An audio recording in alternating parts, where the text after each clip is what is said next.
बहुत समय पहले की बात है। एक छोटे से गांव में एक राजा रहता था जिसका नाम राजा विक्रम था। राजा विक्रम अपने न्यायप्रियता, बुद्धिमानी और हंसमुख स्वभाव के लिए पूरे राज्य में प्रसिद्ध थे। उनका राज्य भले ही छोटा था, लेकिन वहां के लोग बेहद खुशहाल और संतुष्ट थे।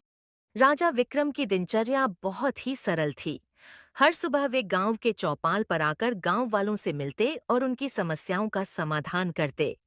वे हमेशा अपने लोगों की भलाई के बारे में सोचते और उन्हें हर संभव सहायता प्रदान करते थे। एक दिन गांव के लोग राजा विक्रम के पास एक अजीब समस्या लेकर आए। गांव के एक किनारे पर एक बहुत पुराना पेड़ था, जिसे लोग जादू का पेड़ कहते थे। गांव वालों का मानना था कि इस पेड़ में एक जादूगरनी का वास है, जो कभी-कभी गांव वालों के साथ अजीबोगरीब मजाक करती है। पिछले कुछ दिनों से गांव के लोग देख रहे थे कि उनके खेतों में उगी फसलें रातों रात गायब हो जाती थीं। राजा विक्रम ने सोचा कि इस समस्या का समाधान करना आवश्यक है। उन्होंने अपने सबसे विश्वास पात्र सैनिकों को साथ लिया और उस जादू के पेड़ के पास पहुंचे। जैसे ही वे पेड़ के पास पहुंचे, उन्हें वहां एक बूढ़ी औरत दिखाई दी, जो अजीब सी पोशाक पहने हुए थी। राजा विक्रम ने बूढ़ी औरत से पूछा, तुम कौन हो और यहाँ क्या कर रही हो? बूढ़ी औरत ने हंसते हुए जवाब दिया, महाराज, मैं एक साधारण जादूगरनी हूँ। मैं यहाँ सालों से रहती आई हूँ और गांव वालों के साथ थोड़ा मजाक कर रही थी। राजा विक्रम ने कहा, लेकिन तुम्हारे मजाक से गांव वाले परेशान हो रहे हैं। तुमसे निवेदन है कि अब इन्हें तंग मत करो। जादूगरनी ने राजा विक्रम की बात सुनी और कहा, महाराज, आप न्यायप्रिय और दयालु हैं। मैं आपके आदेश का पालन करूंगी, लेकिन एक शर्त है, आपको मेरी एक पहेली का उत्तर देना होगा। राजा विक्रम ने सहमति में सिर हिलाया। जादूगरनी ने पहेली पूछी, वह क्या है जो जितना अधिक बढ़ता है उतना ही घटता है? राजा विक्रम ने कुछ समय सोचा और फिर मुस्कुराते हुए बोले, यह समय है। जादूगरनी राजा विक्रम की बुद्धिमानी से प्रभावित हुई और वादा किया कि वह अब गांव वालों को तंग नहीं करेगी। राजा विक्रम और उनके सैनिक वापस गांव लौट आए।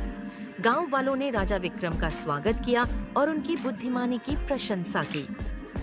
गांव में शांति और खुशहाली लौट आई, लेकिन राजा विक्रम की चिंताएं अभी खत्म नहीं हुई थीं।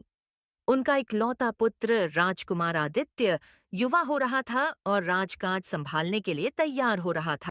राजा विक्रम चाहते थे कि उनका पुत्र भी उन्हीं की तरह न्यायप्रिय और बुद्धिमान बने। राजकुमार आदित्य को पहली जिम्मेदारी दी गई कि वे गांव के नए मंदिर का निर्माण कार्य देखरेख करें। यह कार्य सरल नहीं था, क्योंकि गांव के लोग विभिन्न प्रकार की राय रखते थे और सभी की संतुष्टि के लिए काम करना चुनौतीपूर्ण था। राजकुमार आदित्य ने सबसे पहले गांव वालों से मिलकर उनकी राय ली और फिर एक योजना बनाई। उन्होंने मंदिर निर्माण के लिए सबसे कुशल कारीगरों को बुलाया और गांव वालों के सहयोग से काम शुरू किया। कुछ ही महीनों में मंदिर का निर्माण कार्य पूरा हो गया और सभी गांव वाले बहुत खुश थे।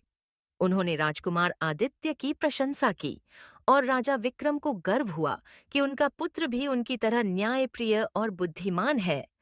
एक दिन गांव में एक बड़ी समस्या खड़ी हो गई। गांव के पास की नदी में बाढ़ आ गई थी और कई घरों और खेतों को नुकसान पहुंचा था। राजा विक्रम ने तुरंत कार्रवाई की और गांव वालों की मदद के लिए एक आपातकालीन बैठक बुलाई। राजा विक्रम ने राजकुमार आदित्य को इस संकट से निपटने की जिम्मेदारी सौंपी। राजकुमार आदित्य ने गांव वालों के साथ मिलकर एक योजना बनाई और नदी के किनारे पर बांध बनाने का निर्णय लिया। राजकुमार आदित्य ने गांव वालों की मदद से बांध का निर्माण शुरू किया। उन्होंने दिन रात मेहनत की और जल्द ही बांध बनकर तैयार हो गया। बांध के बनने से बाढ़ का खतरा कम हो गया और गांव वाले सुरक्षित हो गए। राजा विक्रम ने अपने पुत्र की मेहनत और बुद्धिमानी की सराहना की। उन्होंने कहा, मुझे गर्व है कि मेरा पुत्र इतनी जिम्मेदारी और समझदारी से काम कर रहा है।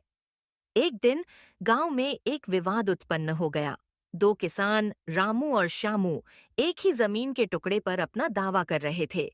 दोनों का कहना था कि जमीन उनकी है और कोई भी झुकने को तैयार नहीं था। हाँ, राजा विक्रम ने इस विवाद को सुलझाने के लिए एक सभा बुलाई। उन्होंने दोनों किसानों को अपनी बात कहने का अवसर दिया। रामू ने कहा, यह जमीन मेरे पिताजी की थी और उनके बाद यह मुझे मिली। श्यामू ने कहा, नहीं, ये जमीन मेरे दादाजी की थी और उन्होंने इसे मेरे पिताजी को दी थी। राजा विक्रम ने दोनों की बातें सुनी और फिर सोच में पड़ गए। उन्होंने कहा, हम इस समस्या का समाधान एक पुरानी पद्धति से करेंगे। दोनों किसान एक एक पेड़ लगाएंगे और जिस किसान का पेड़ पहले फल देगा, वही जमीन का असली हकदार होगा। दोनों किसानों ने पेड़ लगाए और समय बीतने लगा।